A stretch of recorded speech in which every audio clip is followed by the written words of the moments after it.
नाम है गरिमा सिंह। सबसे बड़ा सवाल में आज बात हिस्सेदारी की तो होगी ही, भागीदारी की तो होगी, लेकिन इसको लेकर राजनीतिक ईमानदारी की बात होगी। और क्या 3 दशकों का इंतजार, आधी आबादी का लगभग 27 सालों का जो इंतजार है वो एक बार फिर एक और इंतजार बन गया है, एक बार फिर से एक और लंबा इंतजार बन गया है। ये सवाल मैं क्यों पूछ रही हूं या ये बात मैं क्यों कह रही हूं ये आगे चलकर मैं आपको बताऊंगी। लेकिन आज 19 तारीख और आज का दिन बड़ा तारीखी दिन। संसद का विशेष सत्र चल ही रहा है। पुरानी संसद से हम नई संसद में प्रवेश भी कर गए हैं और आज ही इस दिन को ऐतिहासिक बनाते हुए सरकार ने महिला आरक्षण विधेयक का नाम बदलकर नए स्वरूप में नारी शक्ति वंदन विधेयक उसका नाम रखते हुए उस बिल को सरकार ने सदन में पेश कर दिया है। बहुत सारे कयास थे, बहुत सारी गहमा गहमी थी कि आखिर विशेष सत्र क्यों आ रहा है, क्या खास होगा, सरकार किस तौर पर कोई ऐतिहासिक निर्णय लेगी। तो उसी के अंदाज में अर्जुन राम मेघवाल देश के कानून मंत्री ने सदन के पटल पर रख दिया नारी शक्ति वंदन विधेयक। हालांकि याद कीजिए एचडी देवेगौड़ा की सरकार थी और 1996 का साल था जब सबसे पहली बार महिलाओं को यानी कि देश की आधी आबादी को 33% आरक्षण देने की बात हुई थी। और 1996 में अब से 27 साल पहले यानी कि लगभग 3 दशक पहले पहली बार इस तरीके का कोई विधेयक सदन में रखा गया था कि संसद में यानी कि लोकसभा और राज्यसभा दोनों सदनों में, विधानसभा और विधान परिषद राज्यों में दोनों सदनों में महिलाओं को 33% का आरक्षण मिले। उसके बाद लटकता लटकता बहुत राजनीति के तहत 27 साल तक यह बिल लटका रहा। 2010 में हालांकि मनमोहन की सरकार थी, यूपीए सरकार थी और राज्यसभा में बामुश्किल इस विधेयक को पारित करा लिया गया। लेकिन तब से लेकर अब तक भी इस बिल का जो प्रारब्ध था वो लटके रहने का बना रहा। आज यह बिल सदन में पेश हुआ और जाहिर सी बात है कि इस बिल के सदन में पेश होने के साथ ही सरकार ने इसका क्रेडिट जैसे ही लेने की कोशिश की, इधर से विपक्ष और सबसे ज्यादा कांग्रेस की तरफ से बड़ा तेज सुर फूटा कि बिल तो हमारा है, हम लेकर आए थे, 2008 में पहले लेकर आए और फिर 2010 में लेकर आए, हमारी ही सरकार ने राज्यसभा में पारित कराया, तो आप इसको नए बिल के तौर पर कैसे प्रोजेक्ट कर सकते हैं। फिर देश के गृह मंत्री ने समझाया, इसी क्रेडिट वॉर में, संसद में क्रेडिट वॉर चल रहा है, देश के गृह मंत्री ने समझाया कि तथ्य दुरुस्त कर लीजिए, अपनी जानकारी दुरुस्त कर लीजिए, हम नया बिल लेकर आए हैं।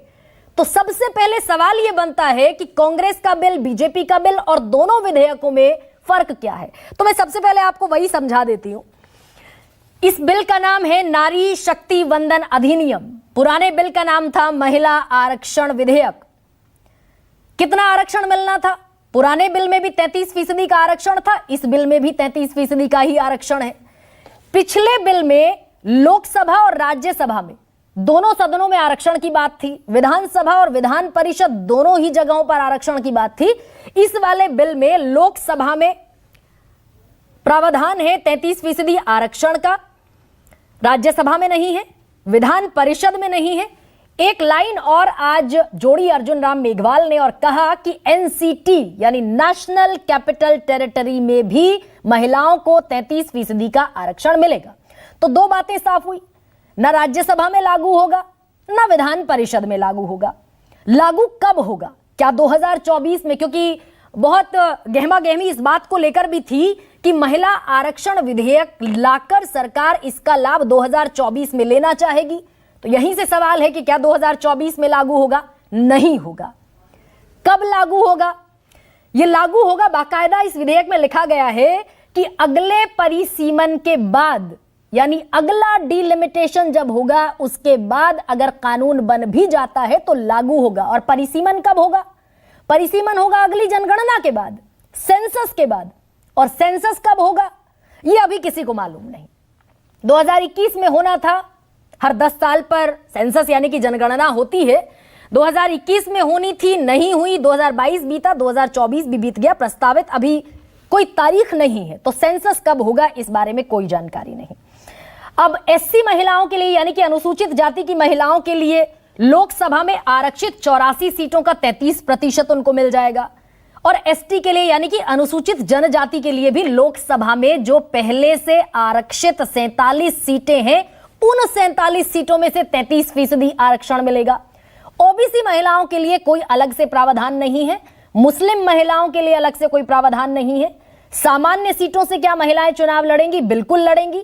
कब तक आरक्षण रहेगा? यह आरक्षण 15 साल तक रहेगा और उसके बाद फिर रोटेशन के आधार पर फैसला होगा। और 15 साल बाद भी अगर सरकार इसी कानून को आगे बढ़ाना चाहती है तो संसद के माध्यम से आगे बढ़ाया जा सकता है। अब यहीं से बवाल शुरू हुआ, यहीं से राजनीति शुरू हुई। और क्योंकि बहुत लंबे समय से मांग थी कि इस 33% आरक्षण में कोटा विद इन कोटा भी लागू किया जाए, यानी कि एससी एसटी से इतर ओबीसी समुदाय की जो महिला है उनका भी प्रतिनिधित्व इस महिला आरक्षण में, जैसे नारी शक्ति वंदन विधेयक कह के आज सदन में रखा गया, शामिल होना चाहिए। अब इसको लेकर किस किस तरह के बयान आए? अब से पहले कांग्रेस कह रही थी कि हम अनकंडीशनल सपोर्ट करेंगे। राहुल गांधी ने चिट्ठी लिखी थी लगभग 3 साल पहले प्रधानमंत्री नरेंद्र मोदी को, सोनिया गांधी ने भी चिट्ठी लिखी। लेकिन आज किस तरीके के बयान सामने आए जब क्रेडिट वॉर शुरू हुआ और यह समझ में आया कि 2010 का वो बिल सरकार नहीं लेकर आई जो राज्यसभा में पारित हुआ था, ये एक नया बिल है जो सरकार लेकर आई है। तो मल्लिकार्जुन खड़गे ने कहा कि जब तक ओबीसी महिलाओं को 33% का 1/3 नहीं देंगे, 33 में भी 1/3 नहीं देंगे, तब तक हम विरोध करेंगे। समाजवादी पार्टी से अखिलेश यादव कह रहे हैं कि अंतिम पंक्ति में खड़ी महिला को हक मिलना चाहिए, ओबीसी महिलाओं को आरक्षण मिलना चाहिए। असदुद्दीन ओवैसी ने भी अपनी कॉन्स्टिट्यूएंसी को एड्रेस किया कि मुस्लिम महिलाओं और ओबीसी का कोटा नहीं है, इसी वजह से हम मुखालिफत करेंगे। मायावती कह रही है कि आगे बढ़ते हुए वो तो एक और बात कह रही है कि आरक्षण 33 का नहीं बल्कि 50% का होना चाहिए, एससी एसटी और ओबीसी सबको कोटा मिले। आरजेडी की तरफ से मनोज झा का बयान आया कि कोटा के भीतर कोटा हो, अन्यथा सामाजिक न्याय की लड़ाई लंबी चलेगी। और आम आदमी पार्टी का भी इसी तरह का बयान सामने आया है। राज्यसभा सांसद है राघव चड्ढा, वो ये कह रहे हैं कि परिसीमन का झुंझुना पकड़ा दिया, सेंसस का झुंझुना पकड़ा दिया, यानी कि और लटकाने का काम मोदी सरकार ने किया है। हालांकि इतिहास आप जानते ही हैं, 1996 से लेकर 2010 में आकर एक पड़ाव आया जब राज्यसभा में पारित हुआ, और 2010 से अब 2023 9.5 साल की पूर्ण बहुमत की सरकार, और उस सरकार में महिला आरक्षण का ये विधेयक हमारी देश की संसद में और हमारी विधानसभा में उनको 33% आरक्षण देने का यानी कि प्रतिनिधित्व देने का मुद्दा किस तरीके से लटकते लटकते यहां तक पहुंचा है। और आज भी क्या इसका क्रेडिट दिया जाए सरकार को या ना दिया जाए, इस पर भी आगे बात होगी। परिसीमन का भी मुद्दा है, सेंसस का भी मुद्दा है, कैसे प्रतिनिधित्व महिलाओं को मिलेगा, बड़ा मौजूद सवाल है आपका आज का। ऐसे में 3 महत्वपूर्ण बयान मैं आपके सामने रखती हूं कि ये जो लंबे अरसे से चर्चा में रहा विषय है, अब इसको हमने कानून बना करके हमारे देश की विकास यात्रा में नारी शक्ति की भागीदारी सुनिश्चित करने का समय। अनलेस कॉन्स्टिट्यूशनल अमेंडमेंट 1/3 बैकवर्ड को देने का अगर नहीं होता तो नेचुरली वहां के महिलाओं को नहीं मिलता, और अगर आप नहीं करेंगे तो सिर्फ उन बैकवर्ड क्लासेस को अन्याय होगा। तो जब ये एक विशेष आरक्षण हो रहा है, एक विशेष व्यवस्था हो रही है महिलाओं के लिए, तो उसमें ये प्रोविजन हो सकता है। अब इसमें ओबीसी महिलाएं पीछे छूट जाएंगी। 3 बयान सुने आपने, एक प्रधानमंत्री नरेंद्र मोदी का, मल्लिकार्जुन खड़गे का, कांग्रेस के राष्ट्रीय अध्यक्ष, राज्यसभा में विपक्ष के नेता, और उमा भारती का। सबसे दिलचस्प बयान आपको उमा भारती का लगा होगा। बीजेपी की नेता हैं, ओबीसी वर्ग से आती हैं, और उन्होंने कहा कि प्रधानमंत्री को उन्होंने चिट्ठी लिखी थी और ये मांग की थी कि ओबीसी को भी शामिल किया जाए, नहीं किया गया तो वो फिर सार्वजनिक मंच पर अपनी आवाज उठाएंगी, और वही आवाज अभी उमा भारती की सुनाई दी है। ऐसे में क्या होता है, क्या बनता है, आज का सबसे बड़ा सवाल आपके सामने। आधी आबादी को मिलेगा हक या महिला आरक्षण जाएगा लटक? महिलाओं का अधिकार 2024 का हथियार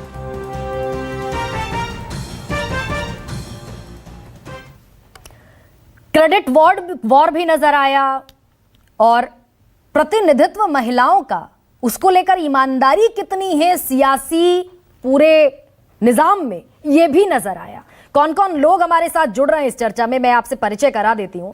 अनिला सिंह जुड़ रही हैं, भारतीय जनता पार्टी की प्रवक्ता है। अलका लांबा है, कांग्रेस की प्रवक्ता।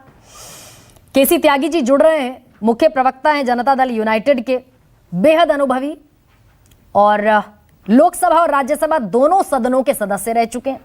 जूही सिंह जुड़ रही हैं, समाजवादी पार्टी की प्रवक्ता हैं। बृजमोहन श्रीवास्तव प्रवक्ता एनसीपी अजीत गुट के हैं, अजीत पवार गुट के, अभी हाल ही में शामिल हुए एनडीए गठबंधन में।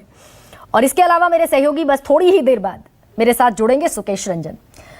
अनिला जी, आपको महिला विधेयक को सदन में रखने का श्रेय दूं या फिर इसे और लटकाने का और पॉलिटिकल झुंझुना बना देने का श्रेय दूं?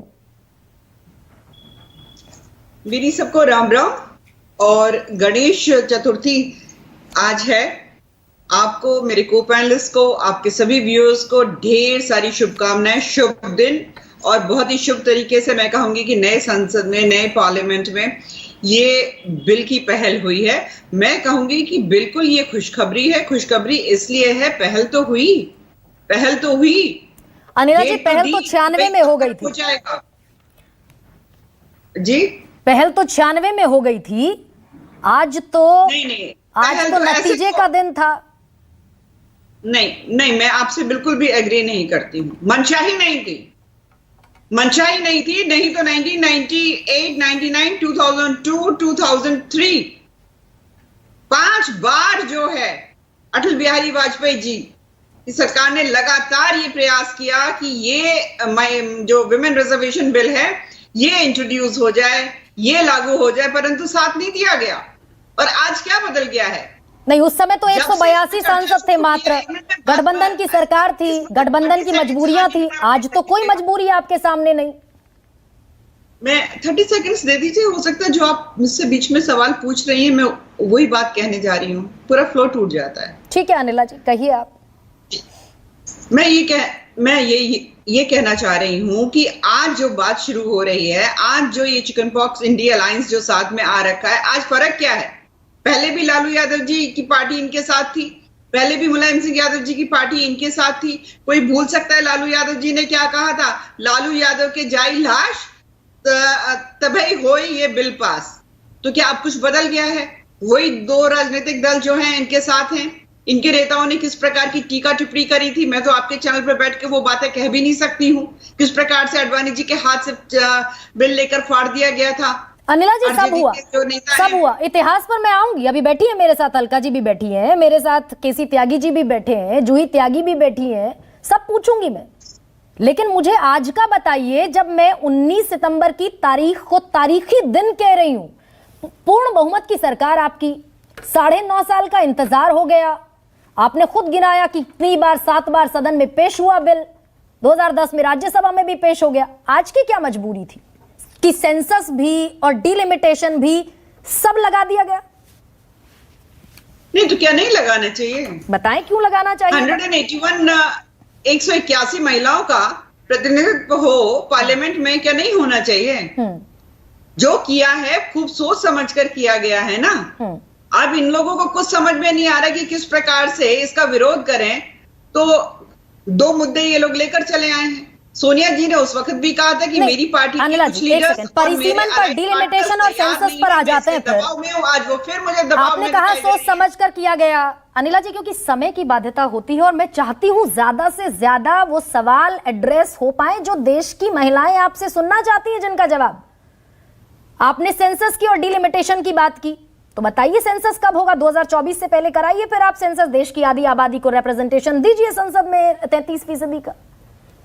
बिल्कुल होगा ना, बिल्कुल होगा। 2021 का जो सेंसस है उसी को लेकर आया जाएगा और उसी के आधार पर आगे की चीजें होंगी। 2021 में तो सेंसस हुआ ही नहीं अनिला जी। उसी का आधार लेकर पूरा किया जाएगा ना, आधार लेकर किया जाएगा ना पूरा। उसी को 2021 के आंकड़ों को लेकर फिर आगे जो है किया जाएगा। आप लोग क्यों इस चीज को सोच रहे हो कि ये जो पहल हुई है ये नहीं होनी चाहिए थी, बिल्कुल नहीं होना चाहिए था?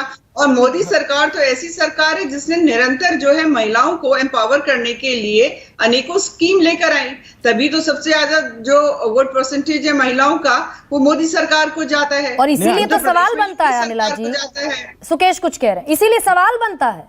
नहीं अनिला सिंह जी, ये ऐतिहासिक कदम है, स्वागत योग्य कदम है। हम बहुत इस डायरेक्शन में आगे बढ़े हैं और ऐसा लगता है कि जो मैंडेट है वो आपको एम्पावर करता है कि आप महिला आरक्षण बिल पास कर दें। टाइमिंग सस्पेक्ट है।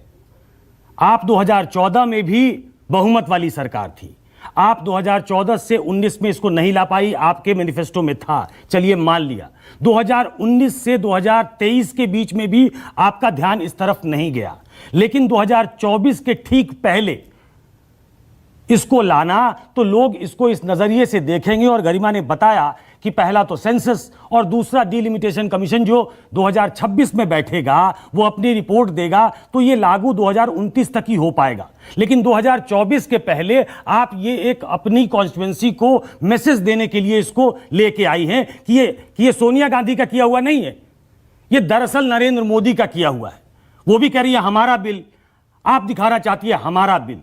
अब आपको भी अंदर अंदर से तो ये मालूम है अनिला सिंह जी कि ये पुरुष वर्ग जो हैं, आपके योगी आदित्यनाथ पहले क्या कहते थे, आज बहुत वायरल है, वो वीडियो आपने देखा होगा।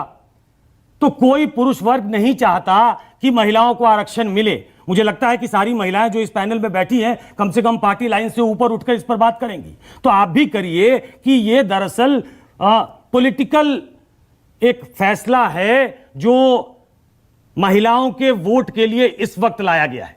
ईमानदारी से मान लीजिए इसको। अनिला जी देखिए ऐसा है सुकेश जी, अगर आप मुझसे पूछे, महिला होने के नाते पूछे, तो मैं कहूंगी जब देवगौड़ा साहब के समय इसकी पहल हुई तभी हो जाना चाहिए था।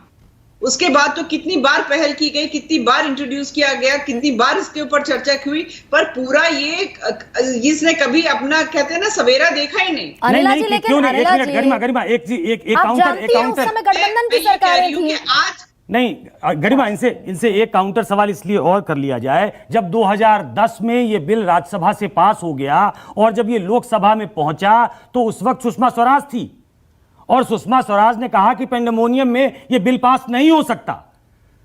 तो आपकी मंशा पे उस वक्त भी सवाल उठे कि आप दरअसल ये श्रेय कांग्रेस को लेना देना नहीं चाहती है, और इसीलिए ये सवाल उठता है कि क्या उस वक्त जो पास नहीं हुआ और इस वक्त पास करा के 24 के पहले आप पॉलिटिकल एडवांटेज, पॉलिटिकल माइलेज एक लेना चाहती हैं। ये आरोप लगेगा आप पे। नहीं देखिए, ऐसा जिसको आरोप लगाना है शौक से आरोप लगाएं, पर ये बता दीजिए कि जब राज्यसभा से उन लोगों ने पास करा लिया 2010 में, तो लोकसभा में ऐसी कौन सी बड़ी मजबूरी आ गई थी? आई थी ना।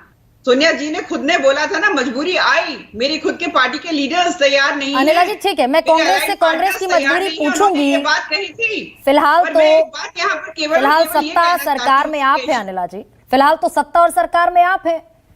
2010 को थोड़ा सा पीछे छोड़ते हैं। मैं इन 9.5 साल के इंतजार, 27 सालों का इंतजार और फिर ये 9.5 साल का इंतजार, और आगे भी कितना इंतजार कोई नहीं जानता। एक सेकंड में 5 सेकंड दे दीजिए। कहिए मैम। ये इसके ऊपर चर्चा होगी ना, पार्लियामेंट में चर्चा होगी ना, ऐसे तो नहीं हो रहा 2/3 मेजोरिटी से पास होगा ना।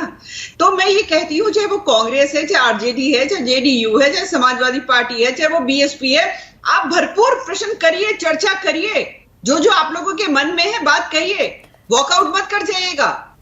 आज इस पर जब चर्चा हो रही थी, बात हो रही थी, तो सोनिया जी वहां थी ही नहीं। ये सीरियसनेस दिखाता है इनको, क्योंकि ये लोग चाहते ही नहीं है। आप चर्चा की अनिला जी बात कर रही हैं, जानती आप भी हैं, आपके पास मेजॉरिटी है, आपके पास 303 सांसदों की मेजॉरिटी तो इकलौती बीजेपी के पास है, तो कहाँ संकट है? नहीं कोई फिंगर पॉइंट आउट ना करें। चर्चा होती है तो बैठे ना वहां पे, चर्चा करें। चर्चा के समय आप वॉकआउट कर जाओगे, फिर टीवी पे आकर कहोगे कि ये नहीं किया, वो नहीं किया, आप लोग ये हैं। तो सीधी सी बात है, चर्चा होगी। आप लोग को जो कुछ कहना है, जो बातें करनी है, जो आपकी आकांक्षाएं हैं और जो भी आपके पॉइंट्स हैं कि भाई ऐसे होना चाहिए, तो आप बात करो ना। कोई रोक रहा है क्या आपको? पर मुझे लगता है कि सोनिया जी जो है फिर दबाव में आएंगी। तो 2024 से पहले तो अनिला जी नहीं हो रहा है ना, ये तो तय है। अभी जो आपने भी पढ़ा होगा उसके अनुसार उसमें लिखे हुए हैं, पॉइंट्स लिखे हुए हैं सारे, और बाकी तो ये है कि जब चर्चा होगी बाकी सारी चीजें भी सामने आ जाएंगी। चलिए खैर, सेंसस और डिलिमिटेशन के बारे में अभी मेरे पास, आपने कहा मैंने पढ़ा होगा, लेकिन मैंने पढ़ा नहीं किया। हाल फिलहाल में सेंसस आप कराने जा रहे हैं, ना सेंसस होगा ना डिलिमिटेशन होगा। अलका लांबा, आपका बड़ा मुखर विरोध देखा। इलेक्शन मैनेजमेंट, इवेंट मैनेजमेंट कह रहे हैं जयराम रमेश। मल्लिकार्जुन खड़गे ओबीसी की बात करते हुए नजर आए, और भी 2-4 बयान में देख रही थी। लेकिन जिस कोटा विद इन कोटा की मांग आप कर रहे हैं, 90 तक तो आरक्षण लागू हो गया था। ये ड्राफ्टिंग आपने उस समय क्यों नहीं की इस बिल में? गरिमा जी एक सेकंड, बहुत से सवाल उठे, जवाब दे दूं।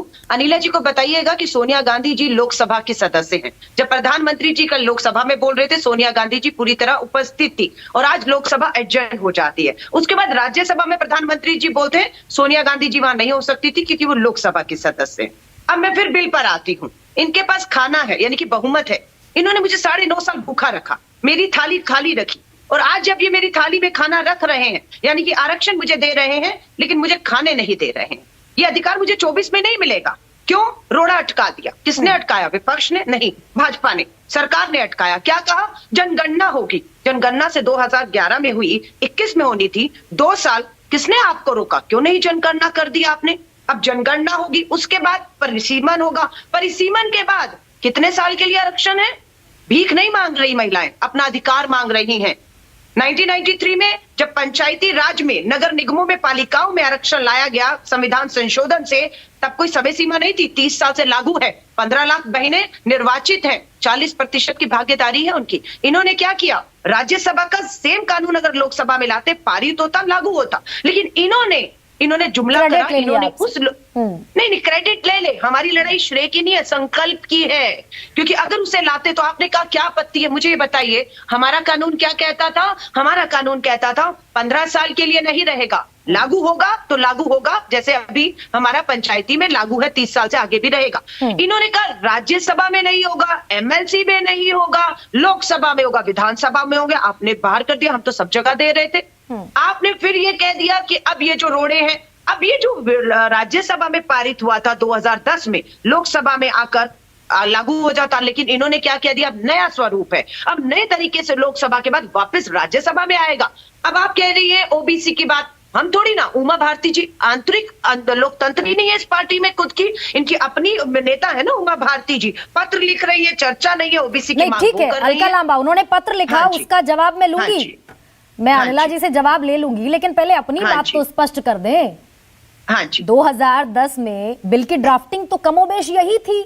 अगर ओबीसी सेक्शन की इतनी ज्यादा चिंता कांग्रेस को थी तो उस समय ड्राफ्टिंग में शामिल कराते कोटा विद इन कोटा। बहुत अच्छा। शामिल अनिला, सॉरी, आपने बहुत अच्छी तरह समझाया कि 1984 के बाद अगर किसी को पूर्ण बहुमत मिला तो 2014 में नरेंद्र मोदी भाजपा जी को मिला। उसके बाद 1989 में, 1993 में, 2010 में, जब जब अटल जी के समय में भी, 1996 की जो बात कर रहे हैं, जब जब आया तब तक बहुमत किसी के पास नहीं था, और यहाँ लोकतंत्र था, इसलिए सर्वसहमति बातचीत होती रही। उसके बावजूद भी 1993 में पास हुआ, 2010 में राज्यसभा में पास हुआ। आज पूर्ण बहुमत है, लेकिन लोकतंत्र नहीं है। अलका जी, सवाल तो फिर ये भी है ना, जब पूर्ण बहुमत नहीं था, राज्यसभा में आपके पास बहुमत था, लोकसभा में नहीं था, आप गठबंधन की सरकार चला रहे थे, तो यानी कि आपने भी पॉलिटिकल माइलेज लेने के लिए बिल को टेबल किया?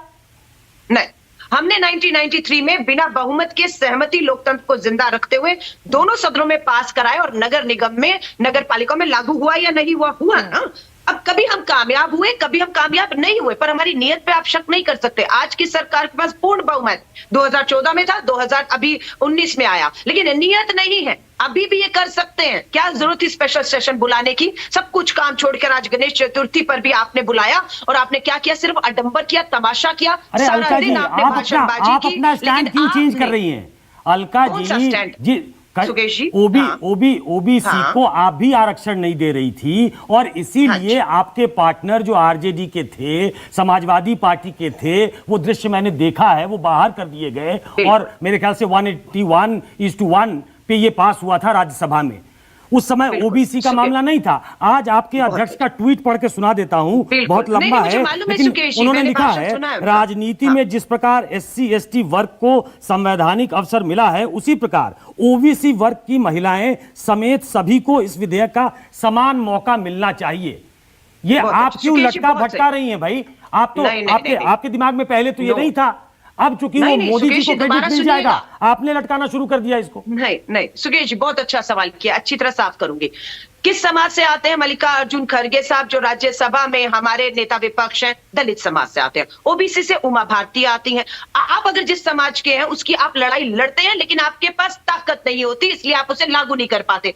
आज हमें मालूम है जो सरकार, उसके पास ताकत है, इसलिए आज हम या मल्लिकार्जुन खड़गे साहब हो या जो भी हो, वो अपनी बात को रख रहे हैं कि जो दलित, पिछड़ा, ओबीसी, आदिवासी समाज है उसे भी अधिकार दीजिए, क्योंकि आज आप दे सकते हैं, आपके पास पूर्ण बहुमत है और आपको इन वर्गों ने बहुमत ये कहीं पेच अलका जी, ये पेच कहीं यहाँ पर तो ढीला नहीं हो गया? बस एक और सवाल पूछ रही हूँ आपसे, फिर आगे बढ़ती हूँ। हाँ जी, ये पेच कहीं यहाँ पर तो ढीला नहीं हो गया? क्योंकि 3 साल पहले तो राहुल गांधी ने चिट्ठी लिखी थी कि अनकंडीशनल सपोर्ट रहेगा, आप 2010 में राज्यसभा में जो पारित बिल है उसको लोकसभा में लेकर आइए, हम आपको अनकंडीशनल सपोर्ट करेंगे। तो क्या ये पेच यहां फंसा कि सरकार रद्दोबदल के साथ, अमेंडमेंट के साथ कोई और बिल ले आई और अधीर रंजन चौधरी के क्रेडिट वार्ड को उन्होंने एक तरीके से क्रेडिट वार्ड को थोड़ा सा डाइल्यूट कर दिया?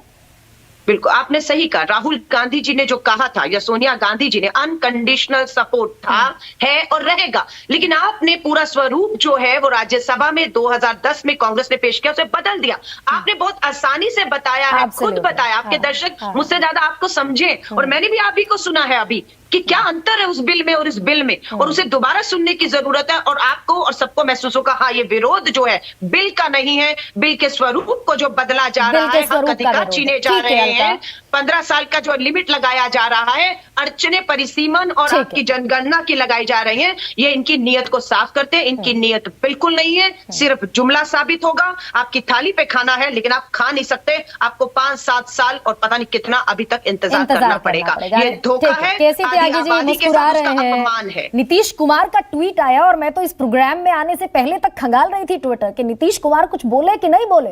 अभी जाकर एक ट्वीट आया है नीतीश कुमार का, देरी से आया। कह रहे हैं हमारा मानना है कि संसद में महिला आरक्षण के दायरे में अनुसूचित जाति, अनुसूचित जनजाति की तरह पिछड़े और अति पिछड़े वर्ग की महिलाओं के लिए भी आरक्षण का प्रावधान हो।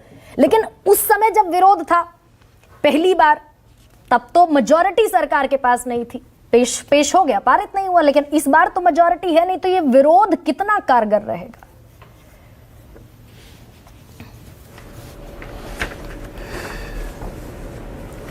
पार्लियामेंट से पहले मैं गरिमा जी आपको धन्यवाद देना चाहता हूं और मुबारकबाद देना चाहता हूं कि कम से कम पैनल में आपने 60% महिलाओं की आज साझेदारी कराई है।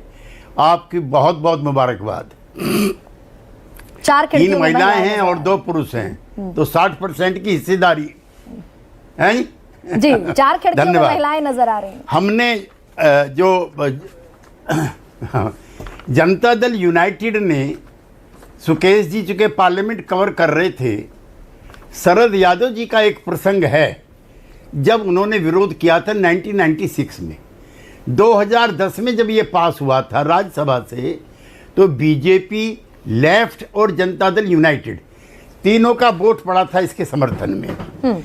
अब एक टेक्निकल पॉइंट तो ये है कि जो बिल कांग्रेस पार्टी लेकर के आई थी, वो भी आप कह लीजिए, जो आपने अपने प्रारंभिक संबोधन में कहा था कि क्रेडिट की लड़ाई है, उसमें काफ़ी संशोधन करने के बाद, क्योंकि कॉन्स्टिट्यूशनल अमेंडमेंट वो भी था, कॉन्स्टिट्यूशनल अमेंडमेंट ये भी है, तो कभी यूपीए के टाइम के बिल को ज़्यादा रेस्पेक्टेबिलिटी ना मिल जाए, ये दूसरा बिल लाया गया है। और इसमें कई चीज़ें डिलीट हुई है जिस पर मुझको ऐतराज़ है। पहले तो मैं अपने प्रारंभिक संबोधन में बहुत जोरदार तरीके से कहना चाहता हूं कि 33% के इस महिला आरक्षण का हम समर्थन करते हैं और संसद में भी इसके पक्ष में मतदान करेंगे। We must not be misunderstood. लेकिन पहले में राज्यसभा में भी था और विधान परिषद में भी था, अब उसमें से क्यों डिलीट किया गया है? नंबर 1। नंबर 2, जो इफ्स एंड बट्स इसमें लगे हैं। एक तो जनगणना जो है 1931 में हुई है गरिमा जी, और उस समय जातियां, जो पिछड़ी जातियां थी, जो कमजोर वर्ग की जातियां थी, वो जात छिपाते थे, डरते थे कि अगर अपनी असली जात बता दी तो समाज में सम्मान नहीं मिलेगा। बहुत सारी पिछड़ी जातियों ने अपने आप को उच्च जातियों में लिखवा दिया। जैसे लोध राजपूत है, ये अपने जूही सिंह जी जानती है और आप भी वहीं की रहने वाली हैं। पश्चिम यूपी में कल्याण सिंह जी की बिरादरी है लोध, दे आर बैकवर्ड, लेकिन लिखते हैं लोध राजपूत। कुर्मी लोग हैं यूपी में, ईस्टर्न यूपी में जूही जी है वहीं की, वो लिखते हैं Kurmi Kshatriya Sabha, they are not Kshatriya, they are backward. ये 1931 की जनगणना थी। एक हमारी मांग सोशलिस्टों की लंबे समय से है, जातिगत जनगणना कराइए। 1931 से लेकर आज तक नहीं हुई। अब जो इतना बड़ा पेंडिंग विषय है ये, एक तो इसमें 2026 से जनगणना शुरू होगी, यानी कि 2024 में कोई आरक्षण किसी महिला को नहीं मिलेगा। उसके बाद जनगणना के प्रासंगिक आंकड़े प्रकाशित होने के बाद, परिसीमन किए जाने के बाद सीटों का आरक्षण होगा। गरिमा जी, अगर जनसंख्या के आधार पर आरक्षण की आपने लड़ाई छेड़ दी तो आपकी जानकारी के लिए 11 सीट तो तमिलनाडु में कम होंगी, 10 सीट जो है संयुक्त आंध्र प्रदेश में कम होंगी, 9 सीट जो है केरला में कम होंगी, यूपी में 11 बढ़ेंगी, बिहार में 10 बढ़ेंगी। तो क्या उत्तर भारत के राज्य इसको स्वीकार करेंगे? एक लड़ाई और नई छेड़ दी सरकार ने, साउथ वर्सेस नॉर्थ। तीसरा है कि विधेयक में ओबीसी की महिलाओं के लिए उनको आरक्षण से बाहर रखा गया है। 55% हैं अनिला जी, 55%। और जो अगला चुनाव है उसमें इंडिया का नारा है कि जातिगत जनगणना कराओ, जो 50% का कैप है वो हटाओ, जिसकी जितनी संख्या है उसके हिसाब से हिस्सेदारी दो। वो जमाने 31 के चले गए।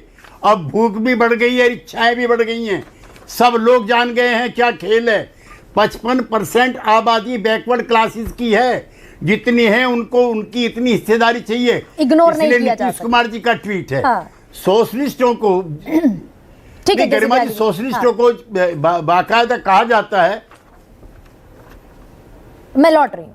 जूही सिंह, आपका भी स्टैंड क्लियर है, आपका भी पूरी तरीके से जो मानना है वो यही कि ओबीसी को भी शामिल करें, कोटा विद इन कोटा हो। लेकिन जो मैंने केसी त्यागी जी से सवाल पूछा वही आप पर भी अप्लाई होता है कि आप संसद में वोट करेंगे इसके पक्ष में, और करेंगे तो ये दोनों जो स्टैंड है ये इसको कैसे आप मैनेज करेंगे?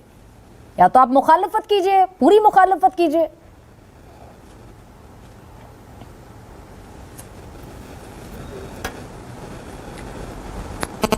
जूही जी, आवाज आ रही है आपको?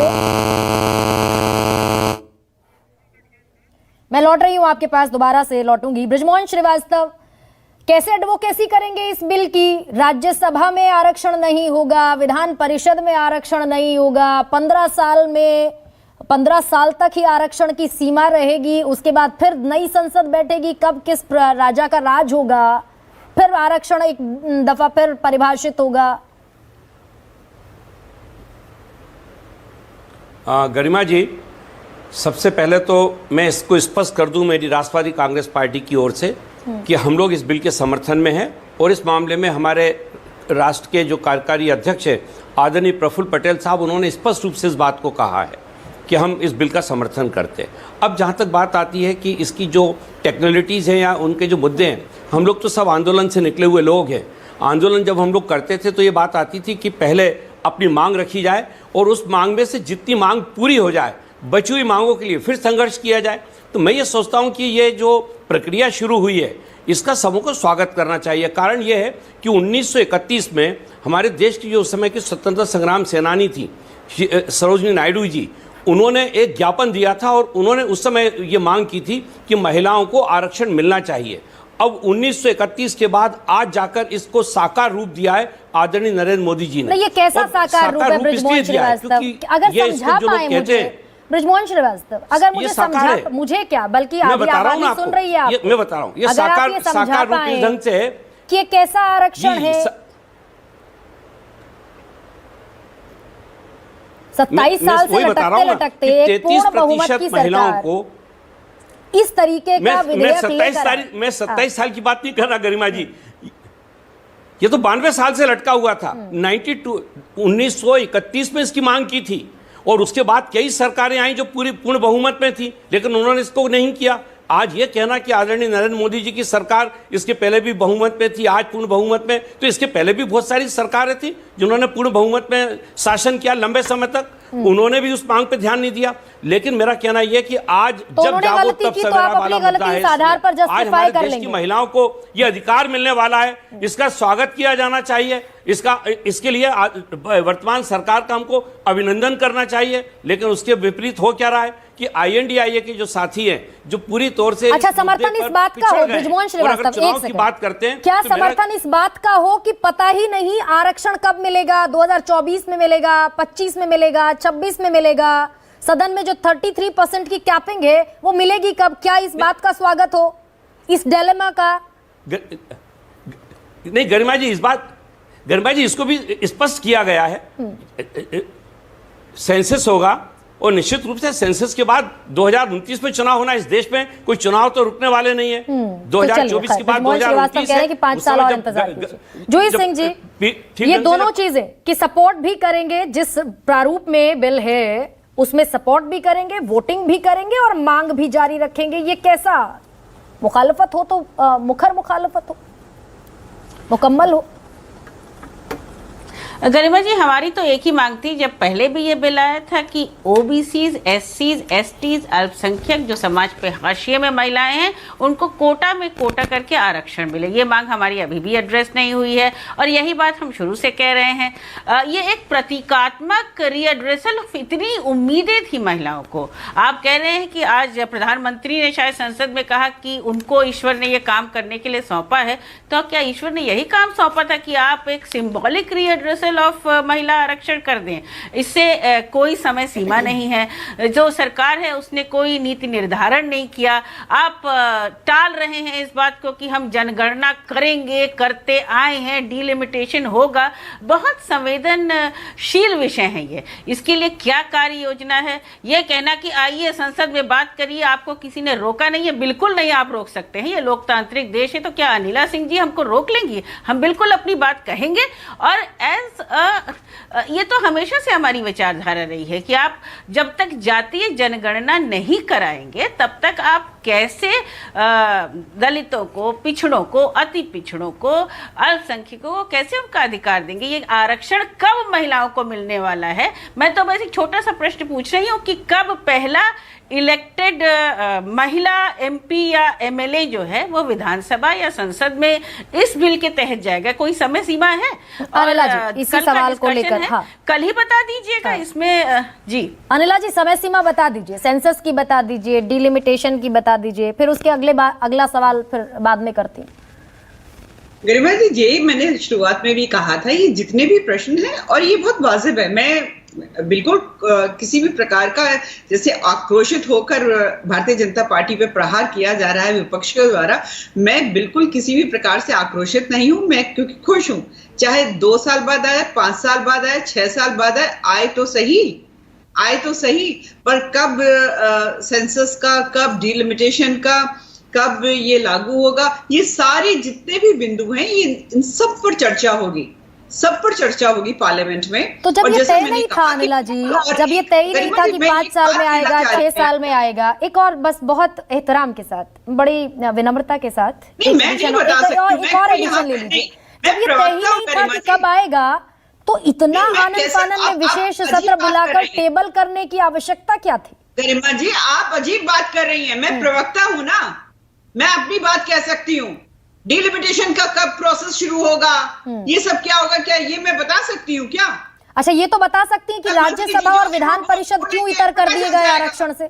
मुझे अपना अरीना पता है, मुझे अपनी लिमिट्स पता है, पर मैं एक चीज पूछना चाहती हूँ, आपके माध्यम से पूछना चाहती हूँ, उन सब राजनीतिक दलों से पूछना चाहती हूँ जो अपनी राजनीति पिछड़ों के आधार पर करते हैं, दलितों के आधार पर करते हैं। ये बताइए साहब, आपके हाथों पे हथकड़ी लगी हुई थी, किसी ने आपसे बोर्ड पे साइन कराया हुआ था कि आप लोग जो है महिलाओं को टिकट नहीं देंगे, आप लोग जो है अपनी पार्टी में अगर आप पिछड़ों की राजनीति कर रहे हैं तो दलित महिलाओं को नहीं देंगे। आप लोगों ने कितना रिप्रेजेंटेशन किया, आज बैठकर बड़ी बड़ी बातें यहाँ जो की जा रही हैं कि नहीं नहीं नहीं नहीं नहीं पिछड़ों का भी रिजर्वेशन होना चाहिए, दलितों का भी होना चाहिए, नहीं तो ये तो बिल्कुल बेकार हो गया। आप लोगों ने कोई उदाहरण स्थापित किया है? पिछड़ों की करती नहीं। सारी पार्टियां बराबर हैं अनिला जी, और केसी त्यागी जी इस बात पर बड़े खुश हो रहे थे कि 4 विंडो में महिलाएं कटी हैं, लेकिन सारी पार्टियां बराबर हैं। 2019 के इलेक्शन का डेटा मेरे पास है, आपने मात्र 13% महिलाओं को टिकट दिया। कांग्रेस भी उसी जमात में आती है, मात्र 13% महिलाओं को टिकट देने वाली पार्टीज हैं आप। केसी त्यागी जी कुछ कह रहे हैं, बस छोटा सा उनका ले लेती हूँ मैं रिमार्क और फिर सुकेश के पास आती हूँ जी। मैं अंजला जी उतने गुस्से में नहीं हूँ जितने में आप हैं। आज अच्छा दिन है, थोड़ा मुस्कुरा के रहिए। नीतीश कुमार सरकार ने पंचायती राज संस्थानों और नगर निकायों में 50% का आरक्षण किया है, और मना मत करना चूँकि आपकी पार्टी भी साथ थी। सभी सरकारी नौकरियों में 35% का आरक्षण किया है, मना मत करना क्योंकि आपकी पार्टी भी साथ थी। शिक्षक नियुक्ति में 50% का महिलाओं का आरक्षण, मेडिकल इंजीनियरिंग के नामांकन में 33% का आरक्षण, और मंत्रिमंडल में सुकेश जी गवाह हैं 50% से ज़्यादा बैकवर्ड शेड्यूल कास्ट। तो ऐसा सबको इस तरह से मत कहिए कि जैसे कोई इन वर्गों के लिए प्रयत्नशील नहीं है। उनकी कोचिंग क्लासेस चल रही हैं बिहार में और तमिलनाडु में। डीएमके की सरकार ने आईएएस के लिए, इंजीनियर्स के लिए, ओबीसी के लिए सेंटर खोले हुए जहां फ्री कोचिंग है। जो सशक्तिकरण है वो बातचीत में नहीं होता, लंबे लंबे भाषणों में नहीं होता, बिल्कुल बातचीत में नहीं होता है, करना पड़ता है। सुकेश, सशक्तिकरण बातचीत में नहीं होता। 2 चीजें मैं भी समझना चाहती हूँ। राज्यसभा को हटा दिया जाना, विधान परिषद को हटा दिया जाना, क्योंकि पहले बिल में ये दोनों चीजें शामिल थी। एक तो इसका मकसद क्या आप मुझे बता सकते हैं, और दूसरा पॉलिटिकल गिमिक आप कह ही रहे थे अभी थोड़ी देर पहले। ऐसे में क्या 2024 में संभावना जो कि नहीं दिखती फिर भी क्या दिखती? नहीं, 2024 में इस आरक्षण का लाभ महिलाओं को नहीं मिलेगा, ये तो स्पष्ट है। और मैंने पॉलिटिकल गिमिक नहीं कहा, मैंने कहा कि ये एक पॉलिटिकल टूल की तरह इस्तेमाल किया गया जिससे इंडिया ब्लॉक को डिजाम किया जा सके। अभी केसी त्यागी जी बता रहे थे कि उन्होंने पंचायती राज में, नगर निकायों में 50% का आरक्षण दिया। 2007 में हुआ था ये। सरकारी नौकरियों में 35% 2016 में हुआ था ये। एक मुझे बताना भूल गए वो 2013 में, मैं बता देता हूं चूंकि मैं बिहार से आता हूं, मुझे मालूम है। 2013 में बिहार पुलिस में भी 35% आरक्षण महिलाओं के लिए दिया गया। वो दरअसल एक कॉन्स्टिट्यूएंसी क्रिएट की थी नीतीश कुमार ने कि महिलाएं उनको वोट करती हैं। और भी बहुत सारी योजनाएं थी लड़कियों की के लिए, साइकिल से शुरू हुई थी वो। तो लड़कियों का, महिलाओं का एक बड़ा वर्ग नीतीश कुमार का सपोर्टर हो गया था। बाद में राष्ट्रीय पटल पे प्रादुर्भाव हुआ नरेंद्र मोदी का, महिलाओं में उनकी फैन फॉलोइंग बहुत ज्यादा थी। 2023 में जब ये बिल आ रहा है तो वो इस इंडिया ब्लॉक को, मैंने कहा, डिजाम करना चाहते हैं। हो पाएगा कि मैंने ये काम मैंने किया, और मैं कल उस तरफ बैठ के कह रहा था कि नरेंद्र मोदी का ये शगल है, he wants to be the first. वो पहले व्यक्ति है। लेकिन आप कह रहे हैं कि डिसआर्म करने का मोटिव है, लेकिन राज्यसभा छोड़ दिया, विधान परिषद छोड़ दिया, तो ये तो आधा रिप्रेजेंटेशन हो गया। कुछ चीजें, मैंने कहा पॉलिटिक्स में कुछ चीजें सिंबॉलिक होती हैं।